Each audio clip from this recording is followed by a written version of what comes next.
Live from New Delhi, you're watching DD India Live, India's voice to the world. I'm Siddharth Bharadwaj. Coming up in the next 30 minutes.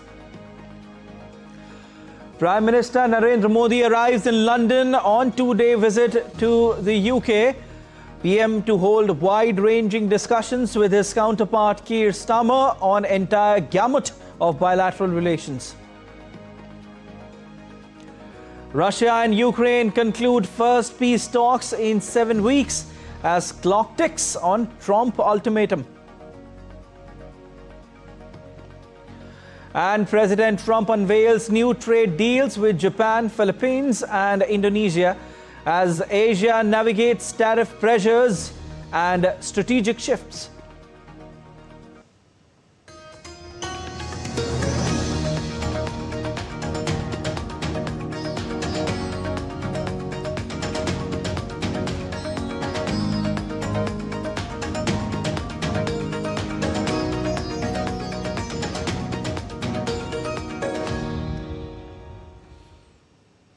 Prime Minister Narendra Modi arrived in the United Kingdom on Wednesday in the first leg of his two-nation visit. PM Modi landed in London for a two-day visit to the United Kingdom. PM Modi will hold discussions with his UK counterpart Keir Starmer. The two leaders will have the opportunity to further enhance economic partnership aimed at fostering prosperity, growth and jobs creation in both countries. PM Modi will also call on Charles III. This is Prime Minister's fourth visit to the United Kingdom since assuming office. He has visited previously in 2015 and 2018 and he was there in 2021 for the COP26 summit in Glasgow.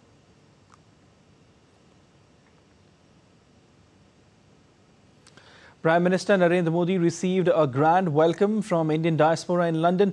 Prime Minister Modi was welcomed and greeted by the members of diaspora.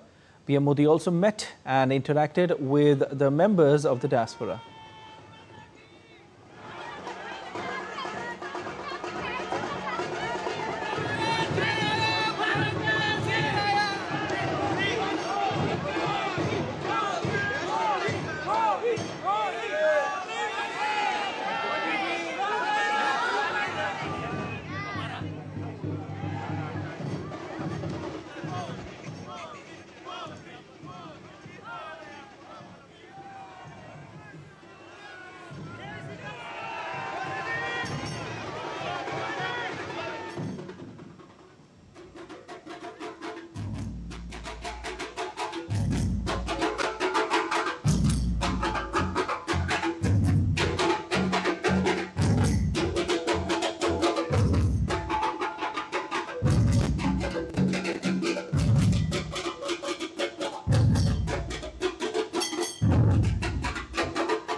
Prime Minister Narendra Modi's visit to London was met with great fervour by the Indian diaspora.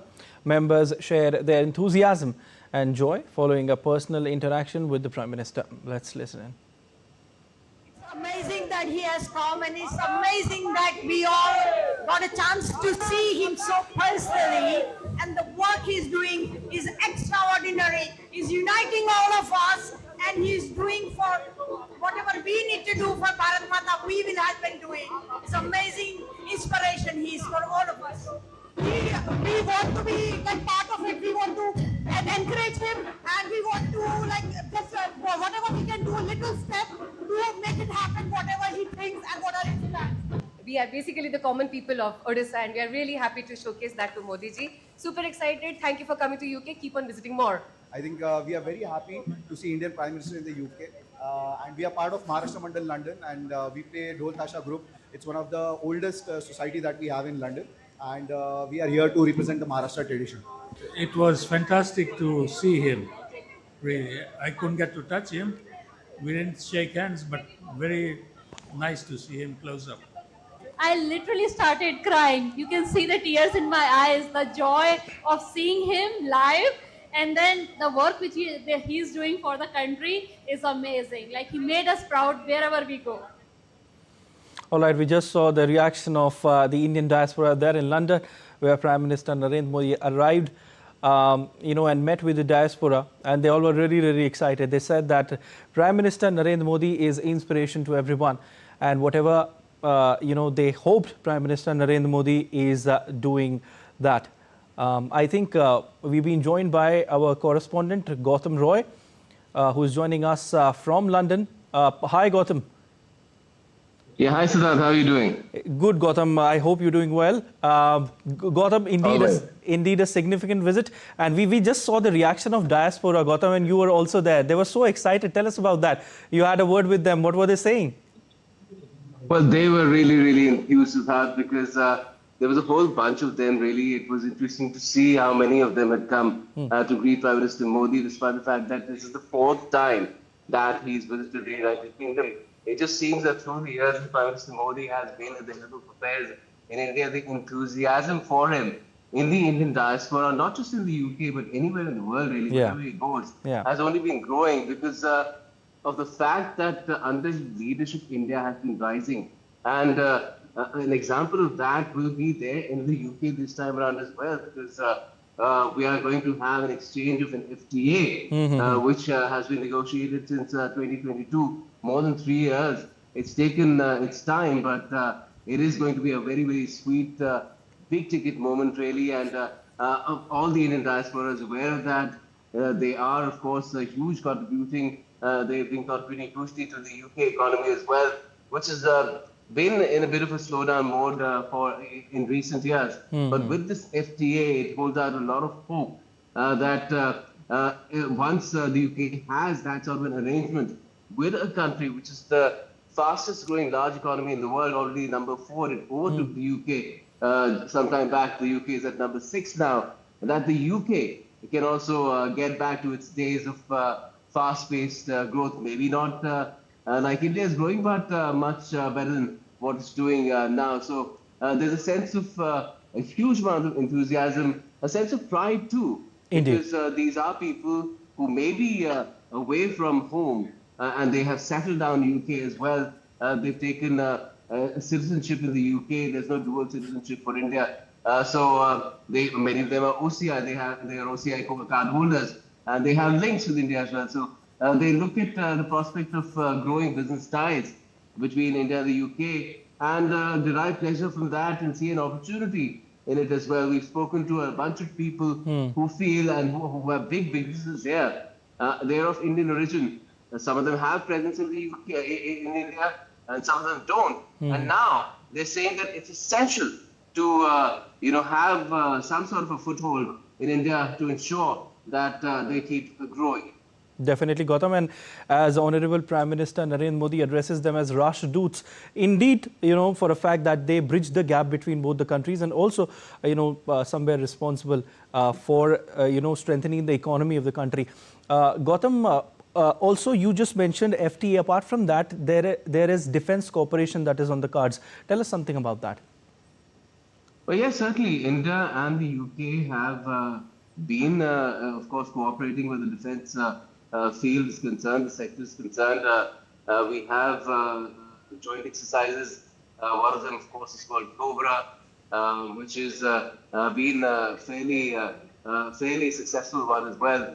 And basically, the UK has a fairly large defense industry. There's Rolls-Royce, which, apart from making their famed cars, also make jet engines. So there's a lot of possibility there because India has been looking for that sort of a technology transfer too. Whether that happens or not is another matter, but I'm sure these are issues that will come up when the two prime ministers meet in just a matter of few hours from now, really, maybe tomorrow, where the UK is concerned, but it's already today in India, isn't it? Yeah, definitely, Gautam. And we saw some wonderful reports by you as well, Gautam. And, some pundits are already saying that this is going to be a really significant visit by the Prime Minister. Indeed, for a fact that some analysts say that this will be the mother of all trade deals.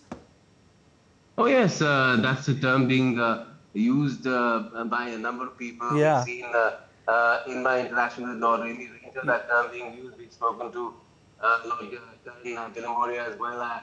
He was part of one of the chats where I had also joined in as well. Karan Tilamoria, people like Rainy Ranger, they've been part of the business community in the UK. They've had a role in public life as well.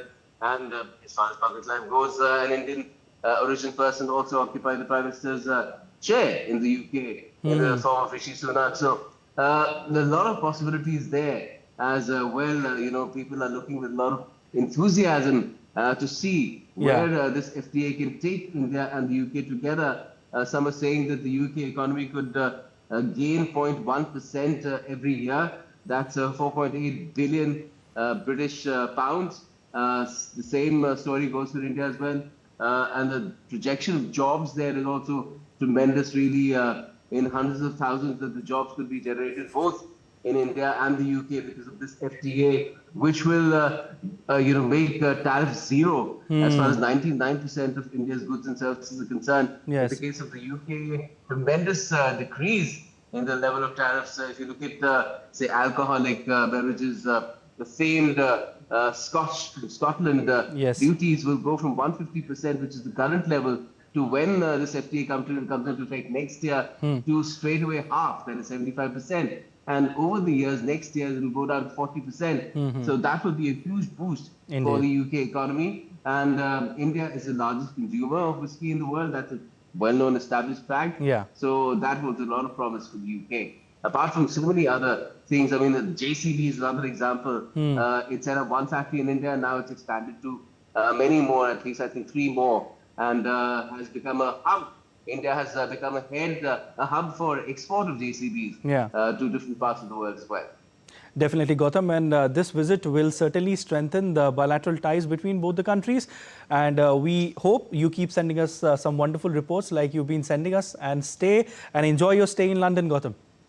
Well, I've had a lot of chat with people who've been in diaspora once they met the Prime Minister. I hope you get to play them tonight as well. Definitely, we are going to go through the course of the evening, which may be long, but I'm sure it's going to be very, very fruitful towards the end.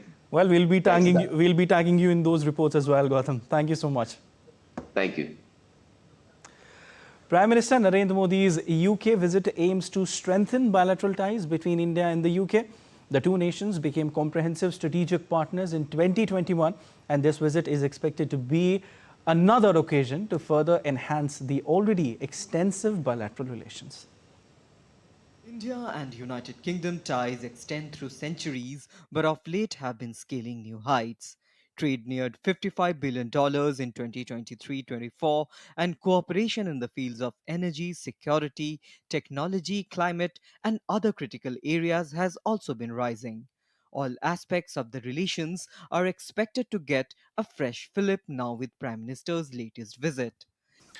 This will be Prime Minister's 4th visit to the United Kingdom since assuming office. He has visited previously in 2015 and 2018, and he was there in 2021 for the COP26 summit in Glasgow.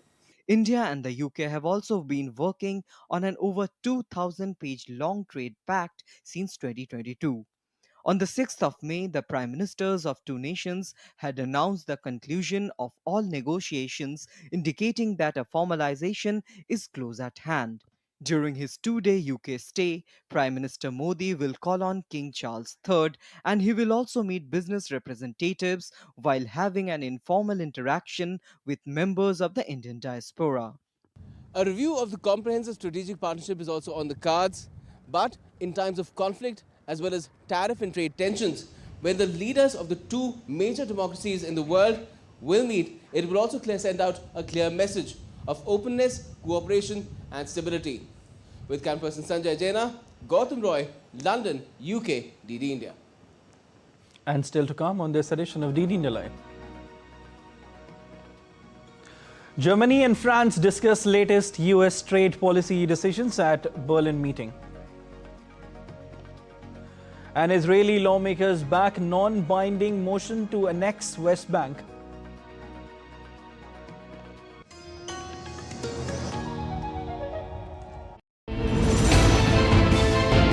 geopolitics and trade deals. Economic challenges amid development.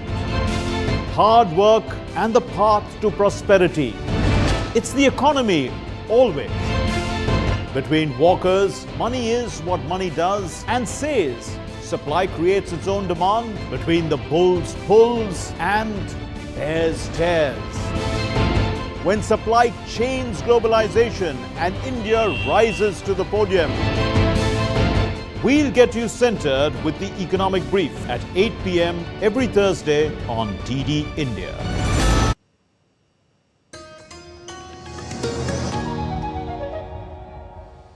You're watching DD India Live. I am Siddharth Bharadwaj. The UK has a 1.8 million strong Indian diaspora, which is looking forward to Prime Minister Narendra Modi's visit. DD India's Gautam Roy has spoken with Lord Ramiranga, member, House of Lords, a well-known businessman of Indian origin and a Conservative Party politician, about the expectations of the Indian community in the UK with PM Modi's upcoming trip to London. Prime Minister Narendra Modi is on his fourth visit to the UK since 2014, on the 23rd and the 24th of July, and a lot of anticipation is built into this visit.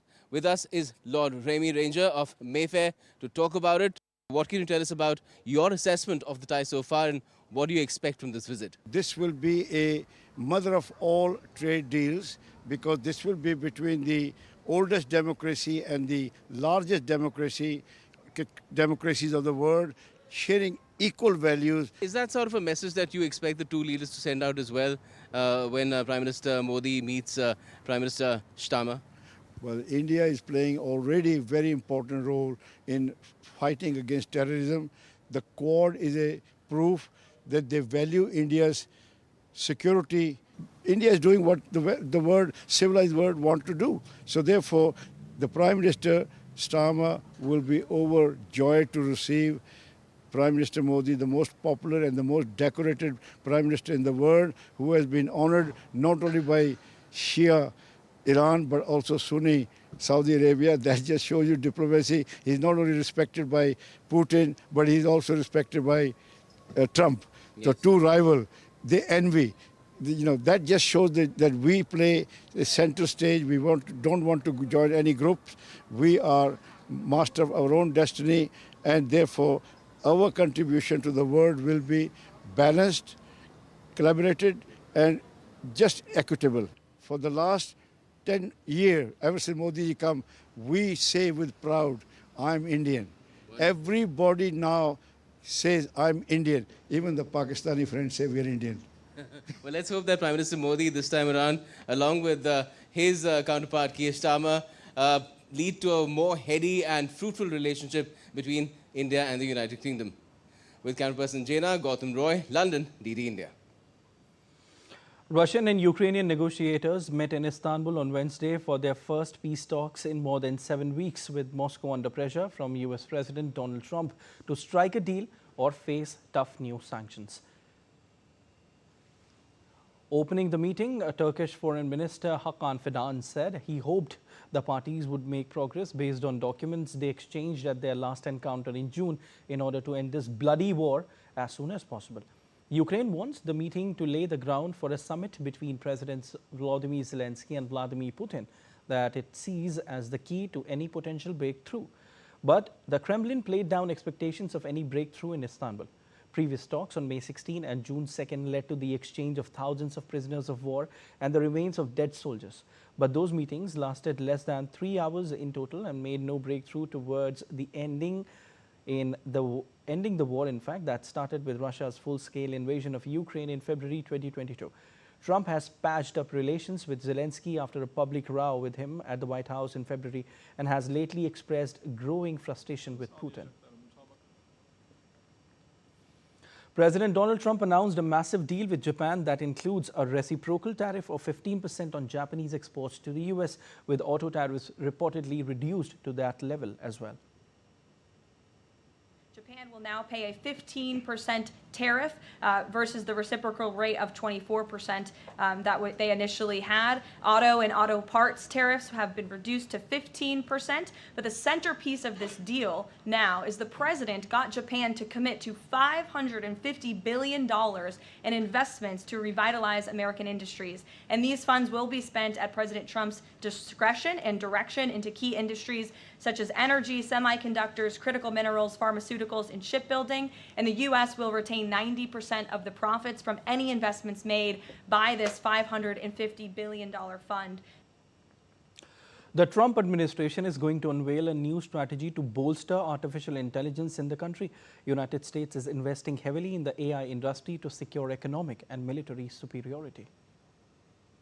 President Trump will deliver the keynote address at the Winning the AI Race Summit here in Washington, D.C. President Trump believes it is non-negotiable that the United States wins the AI race, which is why today President Trump will announce a bold and comprehensive AI action plan to sustain and enhance America's global AI dominance. Under President Trump's leadership, our country will lead the world in AI to secure a brighter future for all Americans, massively grow our economy, and protect our national security. French President Emmanuel Macron met German Chancellor Friedrich Merz in Berlin on Wednesday. The meeting aims to display a cohesive stance on the US-EU trade dispute, NATO security, and other critical matters. Both Macron and Merz have been working diligently to strengthen the core partnership within the European Union, especially as US President Donald Trump has disrupted transatlantic relations. Merz and Macron, during their working dinner, will also discuss the EU-US trade dispute after Trump threatened 30% tariffs against the bloc if no deal is reached by August 1st. Israel's parliament, the Knesset, approved a proposal to impose Israeli sovereignty on the West Bank on Wednesday. Knesset lawmakers voted 71-13 in favor of a non-binding motion supporting an annexation of the Israeli-occupied Palestinian territory. The West Bank, an area of some 5,600 square kilometers that sits between Jordan and Israel, has been at the heart of the decades-long conflict between Israel and the Palestinians since it was seized by Israel in the 1967 Middle East War. Under military occupation ever since, but seen by Palestinians as one of the core parts of future independent state, it has been steadily cut up by fast-growing Israeli settlements clusters that now spread throughout the territory. Israeli settlements are deemed by most countries to be illegal under international law, though Israel disputes this.